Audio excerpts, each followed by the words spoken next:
Done. ఇప్పుడు మనం తెలంగాణ రాష్ట్రంలోని మేడ్చల్ మల్కాజ్గిరి జిల్లా దమ్మాయిగూడలో ఉన్నాము.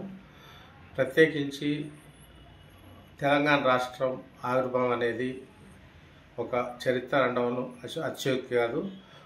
దేశంలో 29వ రాష్ట్రంగా ఆవిర్భవించిన తెలంగాణ రాష్ట్ర ఆవిర్భావానికి ఘనమైన చరిత్ర ఉంది. దశాబ్దాల ఉద్యమ ప్రస్థానం కూడా ఉంది. ఎంతోమంది అసూలు బాసిన నేపథ్యంలో ఇక్కడ మనం తెలంగాణ ఉద్యమంలో కరడుగట్టిన తెలంగాణవాదిగా పాల్గొని తన ఇంటిని కూడా ఉద్యమానికి దారాదర్శనం చేసి నా ఒక ఉద్యమ తెలంగాణ దిగ్గజం కంఠసాయన మనతో ఉన్నారు. కంఠసాయనగా చెప్పండి, తెలంగాణ ఉద్యమంలో మీ పాత్ర. నమస్కారం సార్.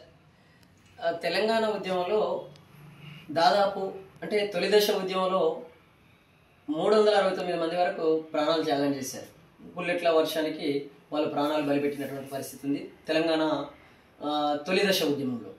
అదేవిధంగా అక్కడి నుంచి కంటిన్యూ అవుతున్నటువంటి తెలంగాణ ఉద్యమం మలిదశ ఉద్యమానికి వచ్చేసరికి దాదాపు 1500 మంది వరకు తమ ఆత్మ బలిదానం చేసుకున్నటువంటి పరిస్థితి.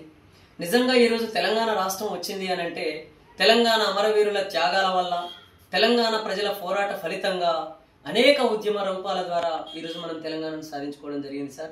అందులో నేను ఒక ఉడత భక్తిగా నా వంతుగా నేను తెలంగాణ ఉద్యమంలో అనేక పాటలు రాశాను, అనేక పాటలు పాడాను, అనేక స్టేజీల మీద అనేక చోట్లలో నేను మాట్లాడినటువంటి పరిస్థితి తెలంగాణ ఉద్యమంలో ఉన్నది సార్. అంతేకాకుండా మీరు అన్నట్లు తెలంగాణ ఉద్యమం జరుగుతున్నటువంటి సమయంలో హైదరాబాద్లో ఉన్నటువంటి నా ఇంటిని తెలంగాణ ఉద్యమకారులకు, కళాకారులకు ఉచితంగా ఇవ్వడం జరిగింది సార్. అది చాలామందికి తెలుసు. అంటే ప్రత్యేకించి తెలంగాణ ఆ రాష్ట్ర ఆవిర్భావ లక్ష్యం అంటే స్థాపన నెరవేరిందా? అంటే భౌగోళిక తెలంగాణ వచ్చింది కానీ అమరవీరులు ఆశించినటువంటి తెలంగాణ రాలేదు సార్. తెలంగాణ ఏమని కోరుకున్నప్పుడు మనం మన నీళ్లు, మన నిధులు, మన నియామకాలు మన ప్రజలకు చెందాలని చెప్పేసి అనుకున్నాం. దాన్ని మనం అంటే దాన్నే ఒక గోల్గా తీసుకొని తెలంగాణ రాష్ట్రం మనకు కావాలని చెప్పేసి మనం పోరాటం చేసినాం. మరి వాళ్ళ తెలంగాణ వచ్చింది కానీ ఎవరి చేతిలో నీళ్లున్నాయి, ఎవరి చేతిలో నిధులున్నాయి, ఎవరి చేతిలో పరిపాలన ఉంది, ఎవరి చేతిలో ఉద్యోగాలు ఉన్నాయి, ఎవరికి చెందుతున్నాయి? తెలంగాణ సంపద అంతా తెలంగాణ ప్రజలకు చెందాలి కదా. కాబట్టి నేనైతే నా వ్యక్తిగతంగా నేను కోరుకున్నది ఏంటంటే తెలంగాణ రాష్ట్రం వస్తే అవినీతి ఉండదు, లంచగొండితనం ఉండదు, మహిళల మీద మానభంగాలు జరగవు, అత్యాచారాలు జరగవు, హత్యలు జరగవు, రైతుల ఆత్మహత్యలు జరగవు, ఇట్లా పేదరికం అనేది నిర్మూలించబడుతుందేమో, కనీసం నిరక్షరాస్యత పోతుంది, నిరుద్యోగ సమస్య పోతుంది, ఆకలి చావులు ఆగుతాయి, ఇట్లా అనేక సమస్యలకు పరిష్కారం దొరుకుతుంది. అందుకేనేమో తెలంగాణ కావాలని చెప్పేసి ఆనాడు 369 మంది పోలీసు తూటాలకు బలవుతే తొలి దశ ఉద్యమంలో, మలిదశ ఉద్యమంలో దాదాపు 1500 మంది వరకు అమరత్వం పొందారు. అంటే ఖచ్చితంగా ఇది జరుగుతుంది అనే ఆశతోనే నేను కూడా ఒక తెలంగాణ ఉద్యమకారుడుగా తెలంగాణ ఉద్యమంలో పాల్గొనడం జరిగింది. మాకు ప్రొఫెసర్ కోదండరాం సార్ ఆధ్వర్యంలో తెలంగాణ విద్యావంతుల వేదిక అనేది ఉండేది. దానికి ప్రొఫెసర్ కోదండరాం సార్ కూడా నాయకత్వం వహిస్తున్నటువంటి సందర్భంలో నేను అందులో ఒక మెంబర్ను.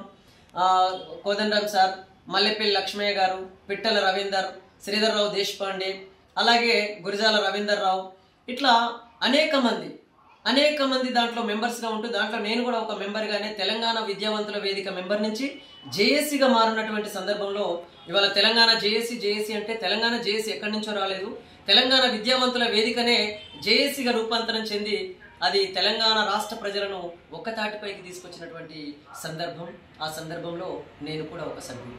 మీరు వృత్తిరీత్యా వైద్యులు గ్రామీణ ప్రాంతాల్లో, పట్టణ ప్రాంతాల్లో చేస్తున్న సందర్భం, వృత్తిరీత్యా ఉండి ప్రవృత్తిరీత్యా ఇట్లా ఉద్యమ ప్రస్థానంలో ఎన్నో ఇబ్బందులు ఎదుర్కొని ఉంటారు.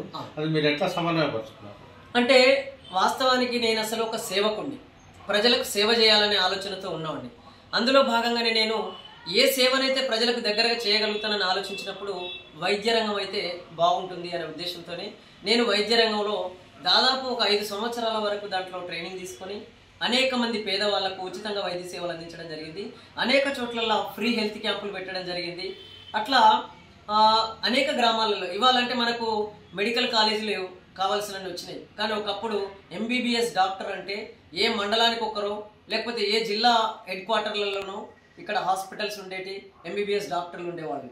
కానీ ఒకప్పుడు పల్లె ప్రాంతాలలో, గ్రామీణ ప్రాంతాలలో, పట్టణ ప్రాంతాల్లోని మురికి వాడలలో ఉన్నటువంటి జనానికి ఎవరు ఆధారం అంటే కేవలం ఒక ఆర్ఎంపీలు మాత్రమే ఆధారం. కాబట్టి అలాంటి ఒక ఆర్ఎంపీ వ్యవస్థ ఉన్నటువంటి ఆ సందర్భంలో నేను కూడా ఒక ఆర్ఎంపీ వైద్యుడిగా అనేక మంది పేదవాళ్లకు మనకు తెలిసినటువంటి వైద్యంని పేద ప్రజలకు అందిస్తూ అనేక మందికి ప్రాణం పోయడం జరిగింది. అనేక మందికి అనేక రకాల అనారోగ్య సమస్యల్ని పరిష్కరిస్తూ వాళ్ళకు వాళ్ళ కుటుంబంలో ఒక సభ్యుడిగా, వాళ్ళ కుటుంబంలో ఒక పెద్ద కొడుకుగా అనేక మందికి ప్రాణం పోయడం జరిగింది. అనేక ఫ్రీ హెల్త్ క్యాంపులు పెట్టి నేను వైద్యం చేయడం జరిగింది. ఇవాళ మనం ఇక్కడ ఇప్పుడున్న వైద్యం వేరు. అప్పుడు అసలు ఒక గ్రామమే టైఫాయిడ్ వచ్చి, కలరా వచ్చి, మలేరియా వచ్చి, లేకపోతే రకరకాల జబ్బులు వచ్చేసి గ్రామమే జబ్బున పడిపోతుంటే చాలా బాధ అనిపించేది. తినడానికి తిండే లేని రోజులు. అలాంటి సందర్భాల్లో మందులు కొందామంటే మందులు లేవు. మరి గవర్నమెంట్ హాస్పిటల్ గ్రామీణ ప్రాంతాల్లో విస్తరించలేదు. అప్పుడు అలాంటి సందర్భంలోనే మాకు తెలిసినటువంటి వనమూలికలతో కానీ, లేదా మాకు తెలిసినటువంటి వివిధ రకాల వైద్యానికి సంబంధించినటువంటి అనేక మెలకువలతోని మేము అనేక మంది ప్రజలకు వైద్యం చేయడం జరిగింది. అట్లా నా వైద్య ప్రస్థానాన్ని కొనసాగించడం జరిగింది. అందులో భాగంగానే ఇప్పటికీ కూడా నేను వికలాంగులకు ఫీజు తీసుకోను, అనాథ పిల్లలకు తీసుకోను, గవర్నమెంట్ స్కూళ్ళలో చదువుతున్న వాళ్ళకు ఫీజు తీసుకోను, అలాగే మున్సిపాలిటీ కార్మికులకు తీసుకోను, బిఎస్ఎఫ్ జవాన్లకు కూడా నేను ఉచితంగా వైద్యం చేస్తుంటాను. నేను ఎలాంటి ఫీజులు తీసుకోకుండా నా ఉచిత వైద్య సేవలు అనేది అందిస్తూ వస్తున్నాను. అంటే ఉద్యమ క్రమంలో ఉధృతంగా ఉన్న సమయంలో ఒత్తిడి, పాలక వర్గాల నుంచి ఒత్తిడి ఉండొచ్చు, ఇటు కుటుంబం ఉండొచ్చు, వ్యయ ప్రయాసాలకు వచ్చి ఉండుంటారు. దీన్ని మీరు ఎట్లా బ్యాలెన్స్ చేసుకోగలిగారు? నిజం చెప్పాలంటే నేను వైద్య రంగంలో ఉన్నాను కాబట్టి నేను ఉదయం 10 గంటల వరకు పేషెంట్లను చూసేవాడిని. 10 తర్వాత ఎక్కడ ధూమ్ధామ్ కార్యక్రమం జరిగితే అక్కడికి వెళ్ళేవాడిని.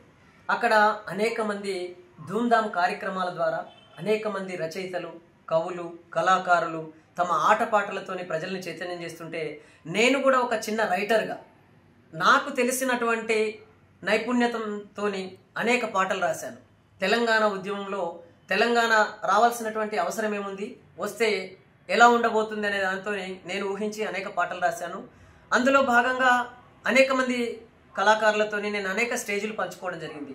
నేర్నాల కిషోర్ కానీ, విమలక్క కానీ, గద్దరన్న కానీ, ఇట్లా 1, 2 అని కాదు, అటు అంతడుపుల నాగరాజు ఆటలతో కానీ, అదే కాకుండా మనకు చాలామంది చాలా రకాలుగా పాటలు రాసిర్రు.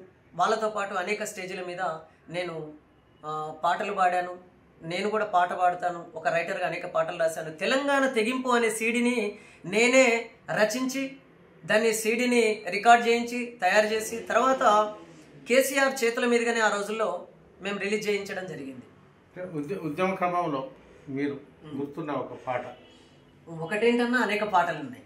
సందర్భానికి అనుగుణంగా అనేక పాటలు రాయడం జరిగింది. మేము తెలంగాణ తెగింపు అనేటటువంటి సీడీని రిలీజ్ చేసినోడిని. అందులో కొన్ని పాటలు, అదేవిధంగా తెలంగాణ ఉద్యమ సమయంలో వివిధ సందర్భాలను బట్టి రాసినటువంటి పాటల్ని మీ ఛానల్ ద్వారా మన ప్రేక్షకులకు తెలియజేయాలనుకుంటున్నాను. నేను గాంధీ హాస్పిటల్లో డాక్టర్లందరూ ఆమరణ నిరాహార దీక్ష పెట్టారు. మేము చనిపోయినా పర్వాలేదు, కానీ మా తెలంగాణ కావాలి, మా తెలంగాణ రాష్ట్రం కావాలి అని చెప్పేసి అక్కడ ఉన్నటువంటి గాంధీ హాస్పిటల్ డాక్టర్లు కానీ, కాకతీయ యూనివర్సిటీలో చదువుతున్నటువంటి డాక్టర్లు కానీ, ఇట్లా రాష్ట్ర వ్యాప్తంగా ఉన్నటువంటి నాగార్జున మెడికల్ కాలేజ్ కానీ, ఇట్లా అంటే నల్గొండలో ఉన్నటువంటి మెడికల్ కాలేజ్ కానీ, వరంగల్లో ఉన్న మెడికల్ కాలేజ్ కానీ, హైదరాబాద్లో ఉన్నటువంటి మెడికల్ కాలేజ్ కానీ, ఇట్లా తెలంగాణ రాష్ట్రంలో ఉన్నటువంటి అనేక మంది డాక్టర్లు కలిసి గాంధీ హాస్పిటల్లో ఆమరణ నిరాహార దీక్ష చేస్తున్న సందర్భంగా నేను అప్పటికప్పుడు ఒక పాట రాసి ప్రజలు అంటే డాక్టర్లను ఉత్తేజపరుస్తూ తెలంగాణ యొక్క ఆవశ్యకతను తెలిపే విధంగా ఒక పాట రాయడం జరిగింది. అది మన ప్రేక్షకుల కోసం. వైద్యుణ్ణి మేలుకో, అరే మేలుకో వైద్యుడా మేలుకో, ఈ తెలంగాణ రాష్ట్రాన్ని ఏలుకో. మేలుకో వైద్యుడా మేలుకో, ఈ తెలంగాణ రాష్ట్రాన్ని ఏలుకో. పెన్ను పేపరు తీసి గన్ను బుల్లెట్ చేసి, పెన్ను పేపరు తీసి గన్ను బుల్లెట్ చేసి, శాంతి పోరాటంలో కాంతిలా వెలగాలి మేలుకో, అరే మేలుకో వైద్యుడా మేలుకో, ఈ తెలంగాణ రాష్ట్రాన్ని ఏలుకో. స్టెత్తుతో శబ్దాన్ని వింటావు, నువ్వు థర్మామీటర్ పెట్టి చూస్తావు. హై బీపీ లో బీపీ అన్ని పరీక్షించి, హై బీపీ లో బీపీ అన్ని పరీక్షించి, వ్యాధి నయము చేసే వైద్యుడా మేలుకో మేలుకో, అరే మేలుకో వైద్యుడా మేలుకో, ఈ తెలంగాణ రాష్ట్రాన్ని ఏలుకో. సూది మందు గోలినిస్తావు అయ్య, సూది మందు గోలినిస్తావు, బిడ్డ చూడ చక్కని జన్మనిస్తావు. అవసరం అనుకుంటే ఆపరేషన్ చేసి, అవసరం అనుకుంటే ఆపరేషన్ చేసి ఆగిపోయే గుండె నడిపిస్తూ ఉంటావు మేలుకో. అరే మేలుకో వైద్యుడా మేలుకో, ఈ తెలంగాణ రాష్ట్రాన్ని ఏలుకో. పేద ప్రజలకు వైద్యమేదిరా, అది పేరుకైనా గానరాదురా. అయ్యా పేద ప్రజలకు వైద్యమేదిరా, అది పేరుకైనా గానరాదురా. వలస పెత్తందార్లు హాస్పిటల్లు గట్టి, వలస పెత్తందార్లు హాస్పిటల్లు పెట్టి వైద్యాన్ని వ్యాపార వృత్తిలా మార్చిండ్రు మేలుకో. అరే మేలుకో వైద్యుడా మేలుకో, ఈ తెలంగాణ రాష్ట్రాన్ని ఏలుకో. ఇలా అనేక చరణాలతోని ఆ సందర్భంగా ఆ పాట రాసి అక్కడ పాడడం జరిగిందన్న. అంతేకాకుండా ఇంకో దగ్గర ఇంకో సందర్భం, వంట వార్పు ప్రోగ్రాం పెట్టిరు. బంజారాహిల్స్ క్యాన్సర్ హాస్పిటల్ ముందర వంట వార్పు ప్రోగ్రాం పెట్టినప్పుడు నేర్నాల కిషోర్ టీం, దండేపల్లి శ్రీనివాస్, ఇంకా మిగతా రమాదేవి అక్క, ఇట్లా అనేక మంది కళాకారులు ఆ స్టేజ్ మీద నన్ను ఆహ్వానించి అన్న మీరు ఒక పాట పాడండి అని చెప్పేసి నన్ను పిలిచినప్పుడు అప్పటికప్పుడే నేను పాట రాసి వంట వార్పు ప్రోగ్రాం మీదనే పాట పాడడం జరిగింది. అది మన ప్రేక్షకుల కోసం. ఓ మల్లన్నగా పొయ్యి కింద మంట పెట్టే నా వెంట ఒక మల్లన్న అనే వ్యక్తి వచ్చిండు. అంటే ఆయన పేరు మల్లయ్య. మల్లన్న అనే వ్యక్తి నా బండి మీద వచ్చిండు. నేను అక్కడనే దింపి అక్కడనే ఆయన ముందే అటు కింద మంట పెడుతున్నారు, వంట వార్పు జరుగుతుంది. అట్లా మంట మీదనే పాట రాయడం జరిగింది. ఓ మల్లన్న గా పొయ్యి కింద మంట పెట్టే, అరే మంట పెట్టన్నా గా పొయ్యి కింద వంట వార్పు పోరు మంటన్నో తెలంగాణ కోసం. ఈ మంట సెగదగిలి పార్లమెంటు గదలాలి, ఢిల్లీలున్న సోనియమ్మకు సల్లయముట బుట్టాలి, తెలంగాణ రాష్ట్రాన్ని ప్రకటించి తీరాలి. ఓ మల్లన్న గా పొయ్యి కింద మంట పెట్టే, అరే మంట పెట్టన్నా గా పొయ్యి కింద వంట వార్పు పోరు మంటన్నో తెలంగాణ కోసం. మన నాయకులు అప్పుడు వింటలేరు. వివిధ పార్టీల్లో ఉంటూ, అధికార పార్టీల్లో ఉంటూ మన నాయకులు మన తెలంగాణ వైపు రాకుండా తెలంగాణకు న్యాయం అంటే మన పోరాటంలో పాల్గొనకుండా ఉన్నటువంటి నాయకులకు అంటే వాళ్ళని ఉద్దేశించి కూడా బుద్ధి లేని నాయకులకు బుద్ధి ఉట్టే బువ్వ పెట్టు, సోయి తప్పిన నాయకులకు సోయి తెచ్చే చాయి పోయి, నీతి మాలిన పాలనను పాతబాయిల బొందబెట్టు, మంట పెట్టు అన్నా మంట పెట్టన్నా గా పొయ్యి కింద వంట వార్పు పోరు మంటన్నో తెలంగాణ కోసం. ఇట్లా అనేక సందర్భంగా ఒకటా రెండా సందర్భానికి అనుగుణంగా తెలంగాణ ఉద్యమంలో కళాకారుల పాత్ర ఏ రేంజ్ లో ఉందంట. నిజంగా ధూమ్ధామ్ కార్యక్రమాల పేర్లతోని అనేక మంది ఉద్యమకారులు ఆ రోజు నాయకులు కిందుండాలి, గాయకులు పైన ఉండాలి అని చెప్పేసి ఒక నినాదం ఉండేది. అంటే గాయకులు మాత్రమే స్టేజీల మీద ఉండాలి. వివిధ పార్టీల్లో ఉన్న నాయకులందరూ ఏం చేసేవాళ్ళు, ఇప్పుడు కాంగ్రెస్ పార్టీలో ఉన్న తెలంగాణ నాయకులు తెలంగాణ కోసం మాట్లాడేవాళ్ళు, మళ్ళీ కాంగ్రెస్ పార్టీ కోసం మాట్లాడేవాళ్ళు, వాళ్ళ జెండాను మీదకి వాళ్ళ కండవ కప్పుకొని వచ్చేవాళ్ళు. అది తప్పు అని చెప్పేసి గమనించినటువంటి తెలంగాణ ప్రజానికం, తెలంగాణ ఉద్యమకారులు వాళ్ళు ఏ జెండా పట్టొద్దు, ఏ కండవ కప్పుకోవద్దు, నాయకులందరూ స్టేజీల కింద ఉండాలి, గాయకులు మాత్రమే స్టేజీల పైన ఉండాలని చెప్పేసి ఒక నినాదంతో మేము ఆ రోజు పనిచేయడం జరిగింది. అందులో భాగంగా చాలా మంది కూడా మేము అనేక పాటలు రాశారు. కానీ నా పాటలు ఎంత ప్రజల్లోకి వెళ్ళకపోవడానికి గల కారణం ఏంది, నేను ప్రజల్లోకి రాకపోవడానికి కారణం ఏంటంటే నేను వృత్తిరీత్యా వైద్యుని కాబట్టి మళ్ళీ 5 గంటలు అయిందంటే ఇక్కడ పేషెంట్లు ఫోన్ చేసేవాళ్ళు, 5 గంటలకల్లా మళ్ళీ ఇక్కడ వచ్చి పేషెంట్లను చూడాలి. అంటే ఎప్పుడు అరెస్టులు జరుగుతున్నాయి, మనకు 5 గంటల తర్వాతనే అరెస్టులు జరిగేటి. కాబట్టి నేను ఎక్కడ కూడా అరెస్ట్ అయినటువంటి సందర్భం కనబడదు, నాకు మీద ఎప్పుడు కూడా కేసులు అయినటువంటి సందర్భం ఉండదు. కానీ ఎందుకు అనంటే పొద్దున 10 గంటల నుంచి సాయంత్రం 10 గంటల వరకు నిరంతరంగా నేను తెలంగాణ ఉద్యమంలో పనిచేసినటువంటి సందర్భం. అంతేకాకుండా ఒకటా రెండా గొడ్డలి ఆంధ్రోళ్ళైతే కామలు మన నాయకులే, గొడ్డలి కామ లేకుండా గొడ్డలేమి చెయ్యదన్నా, మోచేతి నీళ్లు దాగే మోసగాళ్ళు ఉన్నారు, నీతులు మనకెన్నో చెప్పి గోతులు తవ్వుతున్నారు, మేలుకోండి మేలుకోండి మేలుకోండనా, ఈ తెలంగాణ రాష్ట్రం మీరేలుకోండనా. జై తెలంగాణ అంటే అరే ఇట్లా అంటే జనమంతా గుమిగూడితే జై తెలంగాణ అంటారు, ఇచ్చేది మేమంటారు, తెచ్చేదే మేమంటారు. మేము అడుగుతున్నాం ఇంకెంత మంది మా పిల్లలు జావాలంటారు, పదవులు వదిలేయమంటే పట్టుకొని కూసుంటారు, మేలుకోండి మేలుకోండి మేలుకోండనా, ఈ తెలంగాణ రాష్ట్రం మీరేలుకోండనా.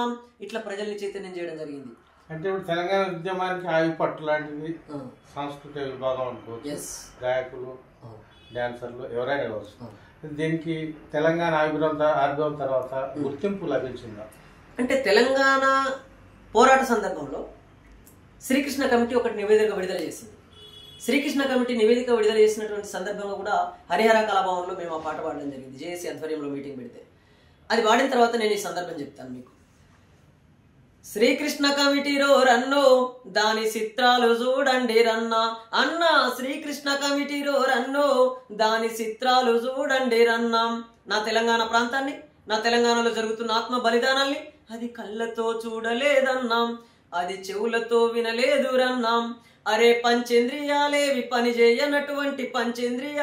పని చేయనటువంటి కుట్రతో వంపిన కంప్యూటరేనంట శ్రీకృష్ణ కమిటీలో రన్నో దాని చిత్రాలు చూడండి రన్నాం. రాజకీయ ముసుగులున్నా ఆంధ్ర పెట్టుబడిదారులు రన్నా, వాళ్ళు ఎక్కించిన డాటానంతా అది స్టోరు చేసుకుంది రన్నాం. అరే 7 సూత్రాలంటూ ఏవేవో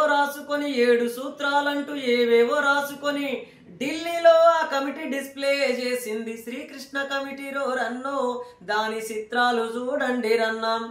ఆ సూత్రాలు ఏంటి అన్నా? నాకంటే ఎక్కువ నా తెలంగాణ ప్రజలకే తెలుసు. రాష్ట్రం ఇడగొట్టొచ్చునంటాం, అరే కలిపి ముడి పెట్టొచ్చునంట, ఆహా ఇస్తామని చెప్పుకుంటూనే ఇంకా సాగదీయవచ్చునంటాం. అరే సీమాంధ్ర నాయకుల సీక్రెట్ సూత్రము ఏందనా? అది నాకంటే ఎక్కువ మీకే తెలుసు.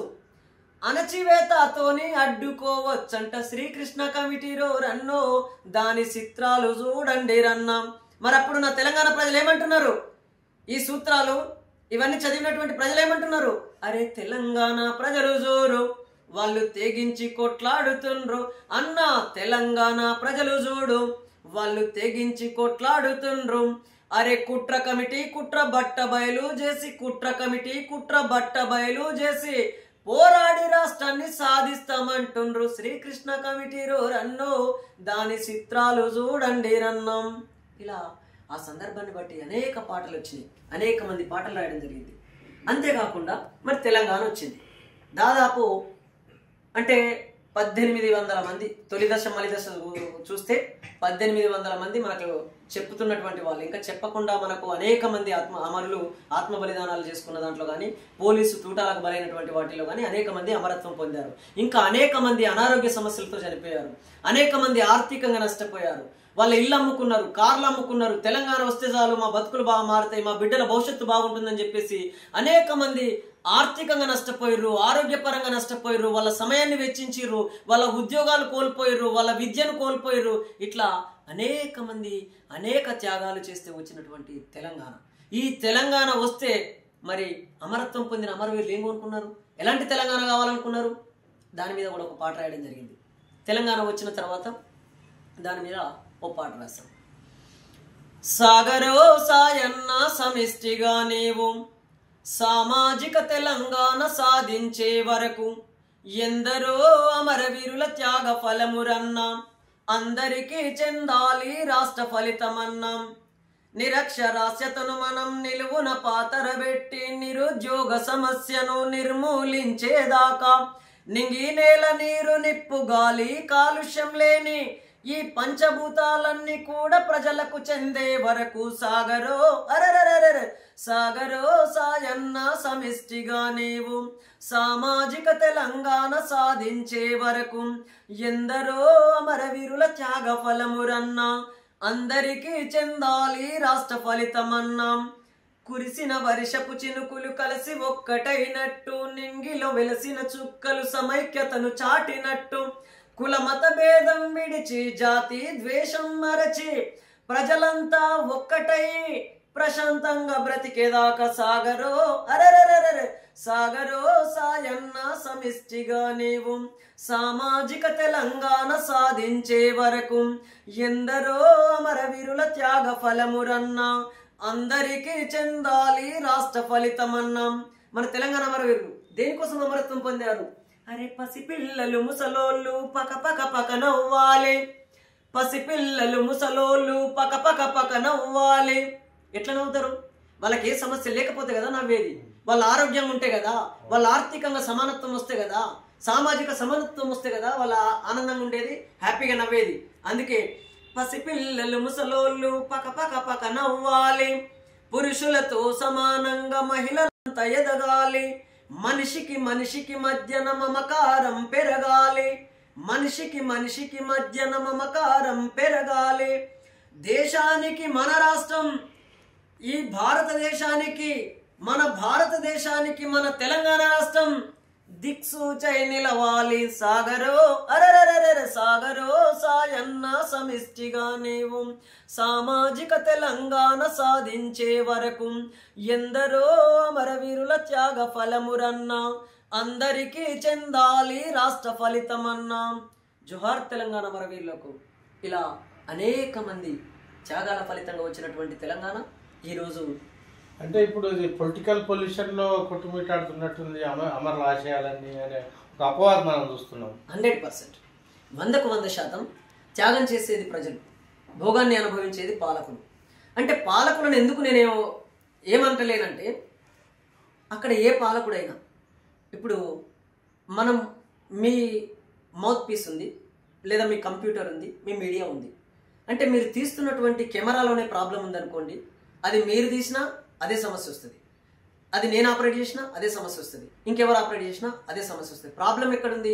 మన కెమెరాలో ఉంది, మన సిస్టంలో ఉంది. నేనేమంటానంటే ఇండియన్ పొలిటికల్ సిస్టంలోనే లోపం ఉన్నది. ఇండియన్ పొలిటికల్ సిస్టమ్ అనేది ఇండియాలో ఉన్నటువంటి సోషల్ ఎకనామికల్ స్టేటస్కి అనుగుణంగా ఉండాల్సిన అవసరం ఉన్నది. అంటే all systems are under control of the political system. Change the Indian political system, otherwise no use for the poor people and middle class people and any other people. ఎందుకు అని అంటున్నానంటే, మనం మన దేశంలో ఉన్న ఆర్థిక సామాజిక పరిస్థితులకు అనుగుణంగా మన దేశ రాజకీయ వ్యవస్థను రూపొందించుకొని పరిపాలించుకున్నప్పుడు మాత్రమే మన దేశ ప్రజల బతుకులు, మన రాష్ట్ర ప్రజల బతుకులు, మన జిల్లా ప్రజల బతుకులు, మన మండల ప్రజల బతుకులు, మన గ్రామ ప్రజల బతుకులు మారే అవకాశం ఉన్నది. అంటే దీన్ని జెనెటిక్ డిసీజ్ అనొచ్చా? 100% అదే చెప్పొచ్చు, అదే అనొచ్చు. ఎందుకంటున్నానంటే, మనం దాన్ని ఎవరు స్టడీ చేస్తలేరు, దాన్ని ఎవరు అధ్యయనం చేయట్లేదు.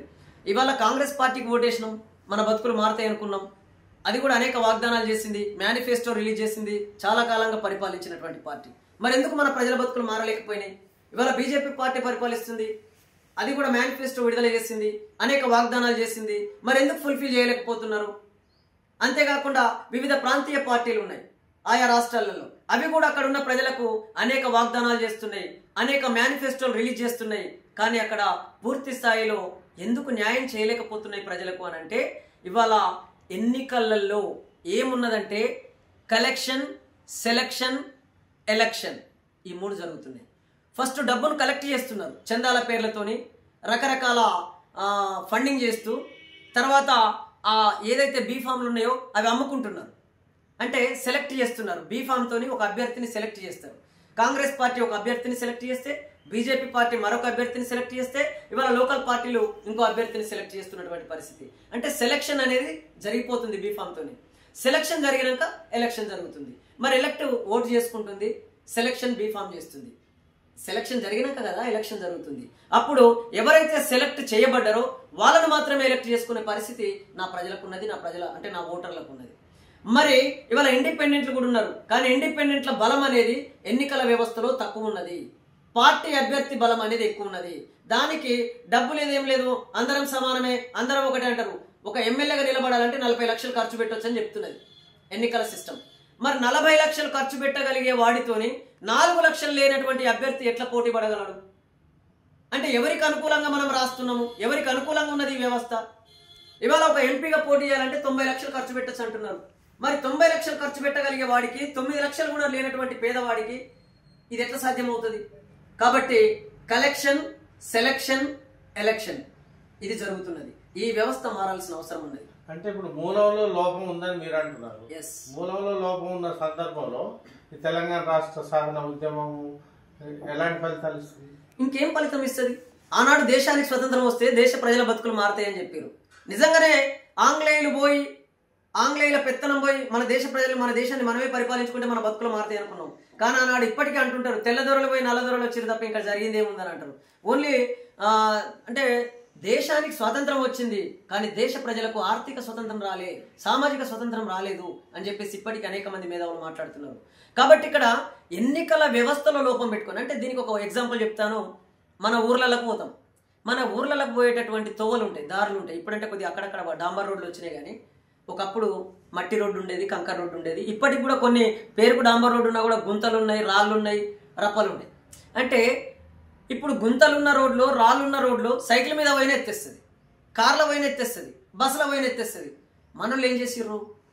చంద్రబాబు సైకిల్ ఎక్కిరు. అంటే చంద్రబాబు సైకిల్ గుర్తు కొట్టేసి గెలిపించుకోరు, పరిపాలన చూసిరు. చంద్రబాబు సైకిల్ ఎక్కిరు, సైకిల్ ఎత్తేస్తుంది, సైకిల్ బాగలేదని చెప్పేసి కేసీఆర్ కారు ఎక్కిరు.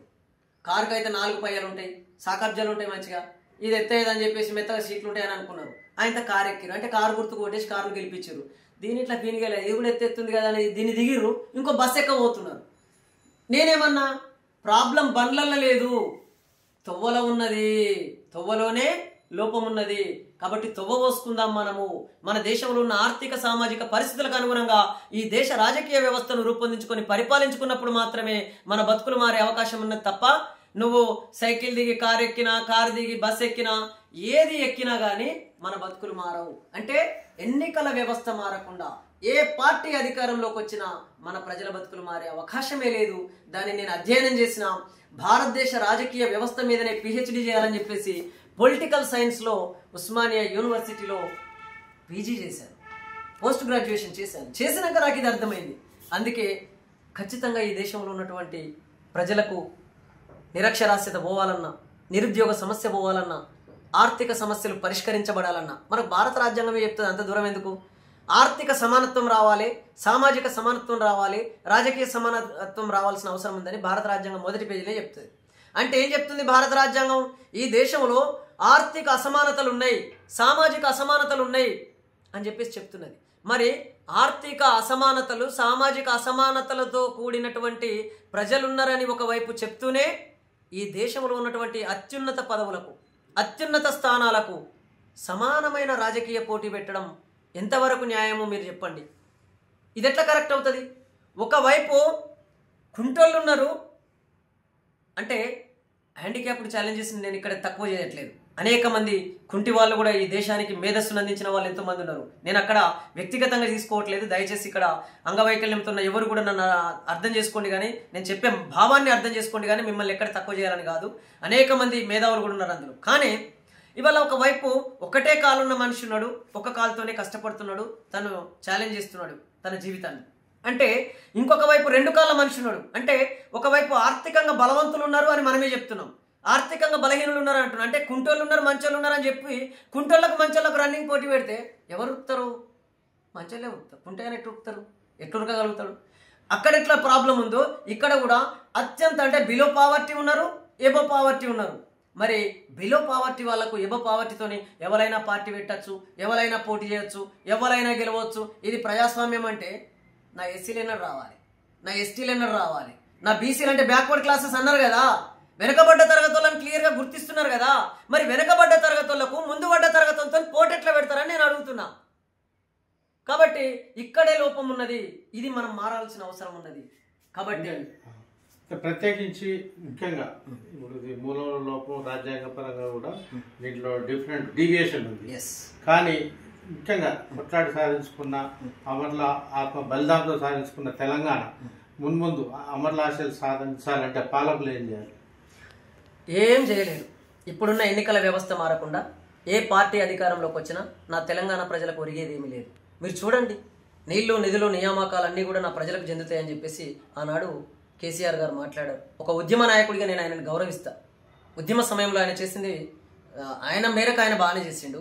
మిగతా వాళ్ళు అంటే అమరుల త్యాగాల ముందు, ఆత్మ బలిదానాల ముందు మనం చేసింది వెంటిక కంట ఇంకా తక్కువ అనుకోవచ్చు.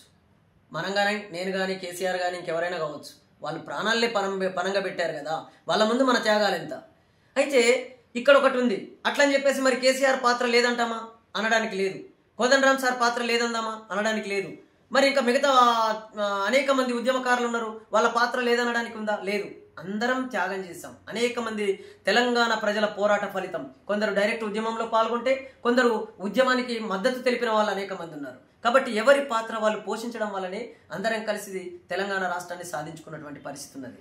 అంటే ఇప్పుడు ముఖ్యంగా తెలంగాణ ఉద్యమకారుల్లో విభిన్నమైన ఆలోచన దృక్పథంతో విప్లవాత్మకమైన ధోరణితో వెళ్తున్న మీరు భవిష్యత్తులో మీ కార్యాచరణ ఎలా ఉండదు? నేను ఒకటే అంటున్నాను, ఫస్ట్ మనది ఒక రాష్ట్రం అంటే 29వ రాష్ట్రం, అంతే కదా. మరి 29 రాష్ట్రాలు కలిపితే కదా ఒక దేశం. 7 కేంద్రపాలిత ప్రాంతాలు, అంటే 7 ఇప్పుడు 8 అయినాయేమో. అంటే ఈ కేంద్రపాలిత ప్రాంతాలు, ఈ రాష్ట్రాలు అన్ని కలిపితే కదా మన దేశం. మరి మన దేశానికి ఒక వ్యవస్థను నిర్మాణం చేసుకున్నాం. మన దేశానికి ఒక వ్యవస్థ నిర్మాణం చేసుకున్నాం. ఆ వ్యవస్థనే ఎన్నికల వ్యవస్థ. భారత రాజ్యాంగం ప్రకారం మన భారతదేశంలో వ్యవస్థ నడుస్తున్నది. అంటే కొంచెం అటు ఇటుగా ఇంప్లిమెంటేషన్లో లోపాలు ఉన్నా, లేకపోతే ఇంకోటి ఉన్నా కానీ అందులోనే ఒక ఎన్నికల వ్యవస్థ అనేది ఉన్నది.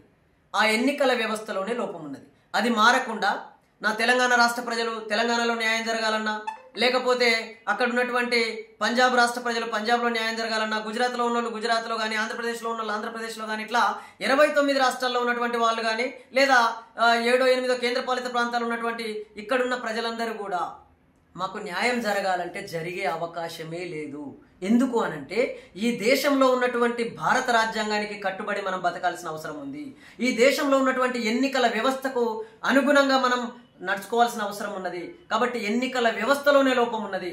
అది మారకుండా, దాన్ని సరిచేయకుండా ఏ రాష్ట్రంలో ఉన్న పేదవాళ్ళకైనా అధికారం అందే అవకాశం లేదు. అంటే తెలంగాణ సమాజంతో పాటు భారతదేశంలోని విభిన్న రాష్ట్రాలు కూడా మీరన్న సిద్ధాంతం ప్రకారం ముందుకు వెళ్ళాలంటే ఒక బలమైన ఉద్యమం అవసరమేమో అనిపిస్తుంది. అది రాడికల్ పంతాలో ఉంటే మంచిదా, గాంధీ పంతాలో ఉంటే మంచిదా? అంటే శాంతియుత పద్ధతుల్లోనే ఓటు బ్యాంకింగ్ను డైవర్ట్ చేసే పద్ధతిలో ఉండాలి. అక్కడేంటి, నీ ఆయుధాలు పనికిరావు, నీ తుపాకులు పనికిరావు, నీ తూటాలు పనికిరావు, నీ పోరాటం పనికిరాదు, ఏది పనికిరాదు. అక్కడ పనికొచ్చేది ఒక్కటే, వాళ్ళ మైండ్ మీద యుద్ధం చేయాలి. ఎప్పుడైతే మనం రోబో సినిమా చూసినప్పుడు మనకు అక్కడ గ్రీన్ చిప్ పెట్టినప్పుడేమో రోబో అనుకూలంగా పనిచేస్తుంది, హీరోకి అనుకూలంగా పనిచేస్తుంది. అదే రెడ్ చిప్ పెడతారు, విలన్ అవతారం ఎత్తుతుంది అదే రోబో, అప్పుడు మొత్తం యాంటీగా పనిచేస్తుంది. మళ్ళీ ఆ చిప్పు తీసి మళ్ళీ గ్రీన్ చిప్ పెట్టగానే మళ్ళీ అనుకూలంగా పనిచేస్తుంది. అంటే దాని అర్థమైంది, మన మెదళ్లలో యుద్ధం జరగాల్సిన అవసరం ఉంది, మన మెదడు మారాల్సిన అవసరం ఉంది. ఇక్కడ ఇప్పుడు అడవులలో ఉన్న నక్సలైట్లు ఉన్నారు, లేదా ఉద్యమాలు చేస్తున్న వాళ్ళు కానీ, పోరాటాలు చేస్తున్న వాళ్ళు కానీ, ఇంకా రకరకాల పద్ధతులలో ఉన్నారు. వాళ్ళు పుట్టుకతోనే నక్సలైట్లు కాలే, పుట్టుకతోనే మావోయిస్టులు కాలే, పుట్టుకతోనే వీళ్ళు పోలీసులు కాలే, పుట్టుకతోనే వీళ్ళు ఆర్మీ పర్సన్స్ కాలే. వాళ్ళ పరిస్థితులకు అనుగుణంగా వాళ్ళు అలా ప్రయాణం చేశారు. వాళ్ళు మనుషులే, వీళ్ళు మనుషులే. కానీ మనిషిలో ఉన్నటువంటి ఆలోచన విధానం అనేది అటువైపు తీసుకెళ్తుంది. కాబట్టి మనం ఎక్కడ యుద్ధం చేయాలి? ఇలా మావోయిస్టు మీద యుద్ధం చేసో, లేకపోతే ఇంకోళ్ళ మీద యుద్ధం చేసో, వాళ్ళని చంపితేనో వీళ్ళని చంపితేనో ఇది మారే పరిస్థితి లేదు. వాళ్ళ మనసుల మీద యుద్ధం జరగాల్సిన అవసరం ఉన్నది. వాళ్ళ మనస్తత్వాన్ని మార్చాలి.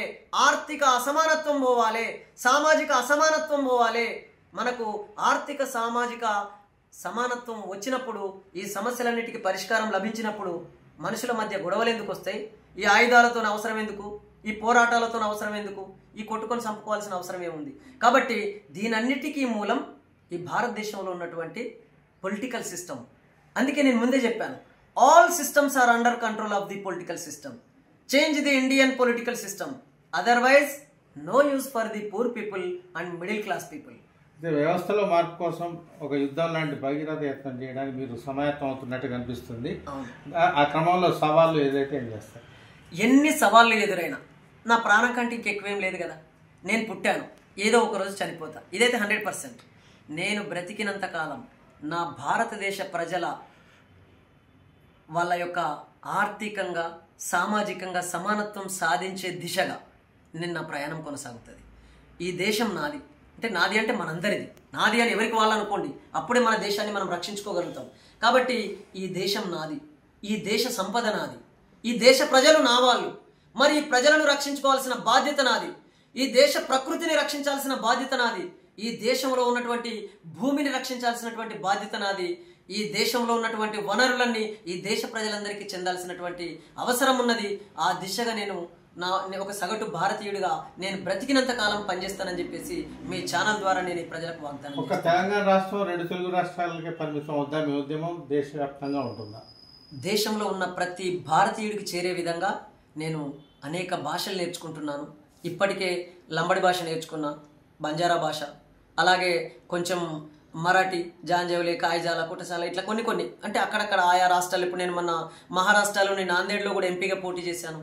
అక్కడ కూడా ఆ భాషలో మాట్లాడి, అంటే ఆ భాషలోనే రాసి, ఆ భాషలోనే రికార్డ్ చేయించి మాటలు అట్లా వెహికల్స్ పెట్టి కూడా మేము నాందేడ్లో ప్రచారం చేయడం జరిగింది. నేను మహారాష్ట్రలోని నాందేడ్ ఎంపీగా కూడా పోటీ చేయడం జరిగింది. కాబట్టి దేశవ్యాప్తంగా చైతన్యం చేయాల్సినటువంటి మనం, దేశంలో ఉన్నది కదా ఎన్నికల వ్యవస్థ, నాట్ ఓన్లీ తెలంగాణ రాష్ట్ర ఎన్నికల వ్యవస్థ ద్వారా ఈ సమస్య వస్తలేదు.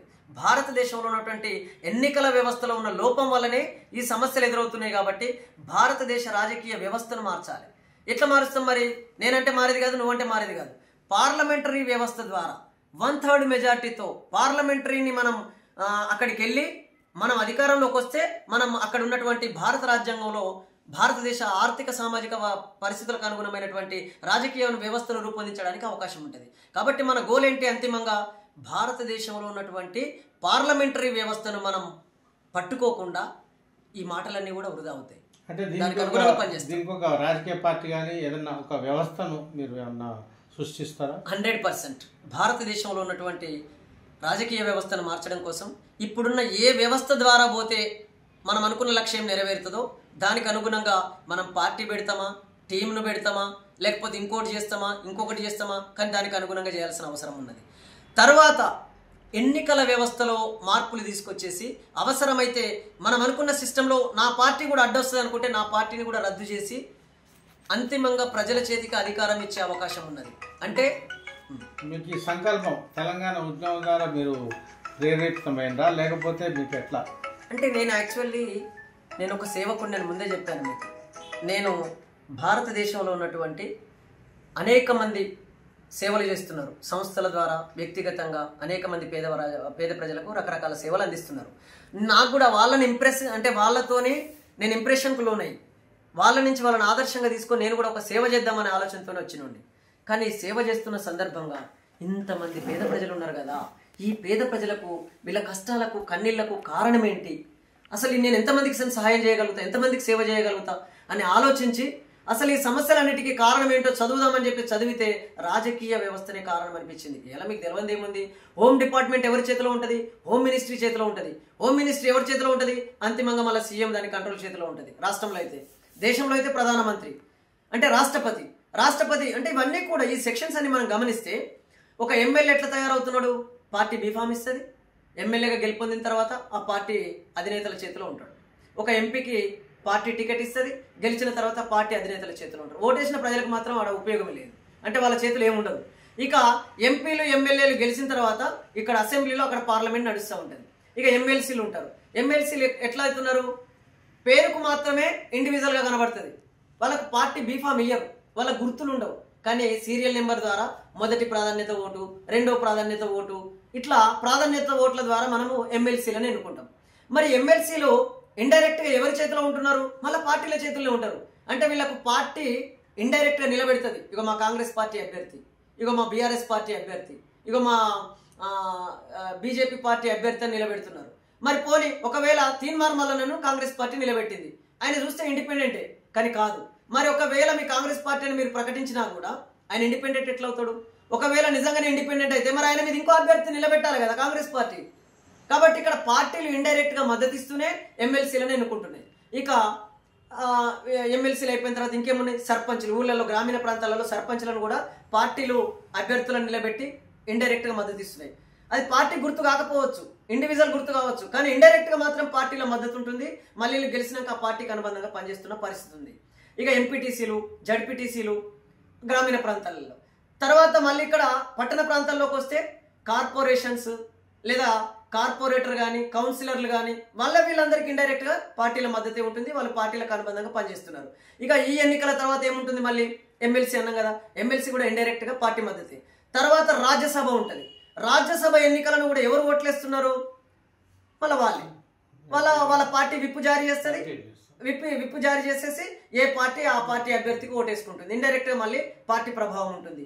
తర్వాత రాజ్యసభ తర్వాత ఏముంటది? ఉపరాష్ట్రపతి ఉంటుంది. మళ్ళీ ఉపరాష్ట్రపతిని ఎట్లా ఎన్నుకుంటున్నారు? మళ్ళీ సేమ్ పద్ధతి, ఇండైరెక్ట్ గా పార్టీ మద్దతే. రాష్ట్రపతి, ఇవాళ రాష్ట్రపతిని కూడా ఎట్లా ఎన్నుకుంటున్నారు? పేరుకు ఇండివిజువల్, కానీ ఎక్కువ మెజార్టీ ఎంపీలు ఏ పార్టీ ప్రభుత్వాన్ని ఫామ్ చేస్తుందో అటువైపే, ఏ కూటమి ప్రభుత్వాన్ని ఫామ్ చేస్తుందో అటువైపే ఎక్కువ ఎంపీలు ఉంటారు. మరి వీళ్ళందరూ కూడా ఒక పట్టుబట్టి ఒక విప్పు జారీ చేసుకోనో లేకపోతే ఇంకోటి చేసి ఒక వాళ్ళ పార్టీ తరఫున అభ్యర్థి నిలబెట్టుకొని ఇంకో పార్టీ తరఫున ఇంకో అభ్యర్థి నిలబెట్టి ఇటు ప్రతిపక్షం అని ఇటు అధికార పక్షం అని ఇద్దరు అభ్యర్థులను నిలబెట్టి మీరు రాష్ట్రపతికి ఎన్నిక జరిపితే ఎవరు గెలుస్తున్నారు? ఇండైరెక్ట్ గా అధికారంలో ఉన్నటువంటి ఏ పార్టీ అవుతుందో ఆ పార్టీ ద్వారా నిలబెట్టినటువంటి అభ్యర్థే రాష్ట్రపతి అవుతున్నాడు. మరి అల్టిమేట్ గా రాష్ట్రపతి అనే పదవి ఎవరి చేతిలో ఉంటుంది? మళ్ళీ ఆయా పార్టీల చేతిలో ఉంటుంది. ఆ పార్టీ అధ్యక్షుడి చేతిలో ఉంటుంది అధికారం అనేది. మరి ఇది ప్రజాస్వామ్యం అని ఎట్లా అనాలి? భారత రాజ్యాంగం ఏం చెప్తుంది? Of the people, for the people, by the people అని చెప్తుంది. కానీ ఇక్కడ ఏం నడుస్తుంది? Of the party, for the party, by the party అన్నట్టు నడుస్తుంది. మరిక ఎవరైనా పార్టీ పెట్టచ్చు, ఎవరైనా పోటీ చేయొచ్చు, ఎవరైనా గెలవచ్చు అంటే ఏ పేదైన పార్టీ పెట్టగలుగుతాడు, ఏ కూలైన పార్టీ పెట్టగలుగుతాడు, ఏ కార్మికుడు పార్టీ పెట్టగలుగుతాడు, ఏ పేద మహిళ పార్టీ పెట్టి వాళ్ళతో సమానంగా పోటీ పడగలుగుతారో ఒక్కసారి మనం ఆలోచించాల్సిన అవసరం ఉంది. అందుకే నేను అంటున్నాను, ఈ దేశంలో ఒక వ్యక్తి పేదరికంలో ఉంటే పర్వాలేదు, కానీ ఏకంగా జాతులే పేదరికంలో ఉన్నాయి. అసమానతలతో కూడినటువంటి అనేక సామాజిక వర్గాల ప్రజలు ఉన్నారు. మరి వాళ్ళని సమానత్వంలోకి ఎట్లా తీసుకొస్తాం? ఉన్నోని చేతికి అధికారం ఇచ్చి పేదోనికి న్యాయం జరగాలంటే ఎట్లా జరుగుతుంది? కాబట్టి ఎన్నికల వ్యవస్థలో మార్పు రావాల్సిన అవసరం ఉందని చెప్పేసి ఇప్పటికీ 5 సార్లు ఎంపీగా పోటీ చేసిన, 8 సార్లు ఎమ్మెల్యేగా పోటీ చేసిన, 6 సార్లు ఎమ్మెల్సీగా పోటీ చేసిన, అట్లాగే ఒక 4 సార్లు రాజ్యసభకు పోటీ చేసిన. అది తమిళనాడు నుంచి కమలాసన్ మీద పోటీ చేసిన, ఆంధ్రప్రదేశ్ నుంచి ఒకసారి పోటీ చేశాను, తర్వాత పంజాబ్ నుంచి పోటీ చేశా, జమ్మూ కాశ్మీర్ నుంచి కూడా నేను రాజ్యసభకు నామినేషన్ వేశాను. తర్వాత ఇప్పుడు మొన్ననే ఉపరాష్ట్రపతికి కూడా నామినేషన్ వేయడం జరిగింది. ఇక ఇక్కడ కూడా అంటారు పోటీ చేసినావా, నామినేషన్ వేసినావా అంటే అసలు నామినేషన్ వేయడానికే మాకు శక్తి సరిపోనప్పుడు ఇంకా పోటీలో నిలబడే పరిస్థితి ఎక్కడ ఉంది? అక్కడ మా ఎంపీలు ఉన్నారా? వాళ్ళు సంతకాలు కూడా పెట్టలేకపోతున్నారు. ఎందుకు సంతకాలు పెట్టట్లేదు అంటే మీ పార్టీ విప్పు జారీ చేస్తే మీ పార్టీ నుండి ఉన్నటువంటి ఎంపీలు మాకు సంతకాలు పెడితే వాళ్ళు ఎక్కడ పార్టీ తొలగిస్తుందో అని చెప్పేసి భయంతో మాకు సంతకాలు పెట్టినటువంటి పరిస్థితి ఉన్నది. ఇక మాలాంటి సామాన్యులు ఎక్కడ రాజ్యసభకు అక్కడ పోటీలో ఉండగలుగుతారు? పోటీలో ఉండే పరిస్థితి లేనప్పుడు ఇంకెట్లా గెలుపొందగలుగుతాం? ఇది ఎట్లా ఇండిపెండెంట్ ఎన్నికల సిస్టమ్ అవుతుంది? ఇది డిపెండెంట్ ఎన్నికల సిస్టమ్, పార్టీ మీద ఆధారపడి నడుస్తున్నటువంటి ఎన్నికల సిస్టమ్, ప్రజల మీద ఆధారపడి నడుస్తున్న ఎన్నికల సిస్టమ్ కాదు. కాబట్టి సెలక్షన్ అయినా నా ప్రజలే చేయాలి, ఎలక్షన్ అయినా నా ప్రజలే చేయాలి. దానికోసమే నా ప్రయత్నం. చివరగా మరో చారిత్రాత్మకమైన పోరాటానికి సిద్ధమవుతున్న మీరు తెలంగాణ సమాజానికి, ప్రత్యేకించి భారతదేశ సమాజానికి ఏం పిలుపునివ్వదలుచు? ప్రజలారా, నేను మీలాంటి ఒక సగటు భారతీయుణ్ణి, ఒక తెలంగాణ రాష్ట్రంలో పుట్టినటువంటి ఒక బిడ్డను. మీరు కూడా ఒకసారి ఆలోచించండి, ఇంకెంతకాలం మనం మోసపోదాం? మన తాతలు ఇవే సమస్యలు ఎదుర్కొన్నారు, మన తండ్రులు ఇవే సమస్యలు ఎదుర్కొన్నారు, మనము ఇవే సమస్యలను ఎదుర్కొంటున్నాం. రాబోయే మన బిడ్డలకి సమస్యలు ఎదురవద్దు అంటే ఖచ్చితంగా మనం ఈ రాజకీయ వ్యవస్థను మార్చుకోవాల్సినటువంటి అవసరం ఉన్నది. కాబట్టి నేను ఏ పార్టీని నిందిస్తలే, ఏ నాయకుడిని నిందిస్తలే. తొవ్వనే చక్కగా లేనప్పుడు మనం ఏ బండిని తిట్టుకుందాం? సైకిల్ మీద పోయినెత్తేస్తుంది, కార్ల పోయినెత్తేస్తుంది, బస్సుల పోయినెత్తేస్తుంది. ఏ బండిని తిట్టుకుందాం? ఏ బండి నడుపుతున్న డ్రైవర్ని తిట్టుకుందాం? ఏ పార్టీని తిట్టుకుందాం? ఏ పార్టీ నాయకుడిని తిట్టుకున్నా ఏమున్నది గర్వకారణం? తొవ్వనే చక్కగా లేనప్పుడు. కాబట్టి నేను ఏ పార్టీని విమర్శిస్తలే, ఏ నాయకుడిని విమర్శిస్తలే. ఇండియన్ పొలిటికల్ సిస్టమ్ అనేది ఇండియాలో ఉన్న సోషల్ ఎకనామికల్ స్టేటస్కి అనుగుణంగా దాన్ని రూపొందించుకొని మనం పరిపాలించుకున్నప్పుడు మాత్రమే ఈ సమస్యలకు పరిష్కారం లభిస్తుంది. కాబట్టి నాలాంటి వాళ్ళు మీరు తయారుగండి. ప్రతి ఒక్క కుటుంబంలో ప్రతి ఒక్క భారతీయుడు ఈ వ్యవస్థ మార్పు కోసం మనం నిలబడ్డట్టయితే ఈ పార్టీలకు ఓటేయకండి. ఇప్పటి వరకు ఏ పార్టీలు అయితే మన దేశాన్ని పరిపాలించినాయో, ఇప్పటికీ ఏ పార్టీలు మన దేశాన్ని పరిపాలిస్తున్నాయో, మన దేశంలో ఉన్న వివిధ రాష్ట్రాల్లో ఏ పార్టీలు అయితే రూలింగ్ చేసినాయో, ఇప్పుడు ఏ పార్టీలు అయితే రూలింగ్ చేస్తున్నాయో వాళ్లకు ఓటేయకుండా మీరు ఎన్నికల్లోకి రండి. భారతదేశ యువత ఎన్నికల్లోకి రండి. మీరు నిస్వార్థంగా రండి, నిజాయితీగా రండి. ఇండిపెండెంట్గా రండి. ఏ పార్టీకి అనుబంధంగా కాకుండా ప్రజల కోసం ప్రజల తరఫున నిలబడి మనం ప్రయత్నం చేయగలిగితే ఖచ్చితంగా ఈ దేశంలో రాజకీయ వ్యవస్థ మారే అవకాశం ఉన్నది. కాబట్టి మీ అందరికీ పేరు పేరున మీకు నమస్కరిస్తూ నా కోరిక ఒకటే, మీరు వివిధ పార్టీల మోజులో పడో, వాళ్ళు ఇస్తున్నటువంటి తాయిలాలకు, లేకపోతే వాళ్ళు చెప్తున్న వాగ్దానాలకు, వాళ్ళు చెప్తున్న మోసపూరితమైనటువంటి మాయ మాటలకు మీరు తల వంచకండి. ఇవాళ ఎన్నికల సందర్భంగా వాళ్ళు ఒక పండగ వాతావరణాన్ని క్రియేట్ చేసి సుక్క ముక్క లేదా అనేక రకాల వస్తువులు, అనేక రకాల డబ్బుల సంచులతోని రకరకాల ప్రలోభాలకు గురి చేస్తూ నా ప్రజల్ని ప్రలోభ పెడుతున్నటువంటి పరిస్థితిని మనం గతం నుంచి చూస్తూనే ఉన్నాం. అలాంటి వాళ్ళ మాయ మాటలకు, అలాంటి వాళ్ళ ప్రేరేపణకు మీరు తల వంచకుండా రాబోయే తరాలకు మంచి జరగాలనుకుంటే, మీ పిల్లల భవిష్యత్తు, మీరు ఎదుర్కొన్నటువంటి సమస్యలు వాళ్ళకి ఎదురు అవ్వద్దు అని అనుకుంటే ఖచ్చితంగా నేను ఒక అడుగు ముందుకేశాను. నా అడుగులో మీరు కూడా అడుగేయాలని, మీరందరూ కూడా మీరే ముందుండి నన్ను మీరు నడిపించాలని చెప్పేసి మీకు మీ అందరికీ కూడా నేను విజ్ఞప్తి చేస్తున్నాను. నా పేరు కంటే సాయన్న. ధన్యవాదాలు కంటే సాయన్న గారు. కెమెరామెన్ శ్రీరామ్తో ఉప్పు వీరాంజనేయులు, సైబరాబాద్, మేడ్చల్, మల్కాజ్గిరి జిల్లా.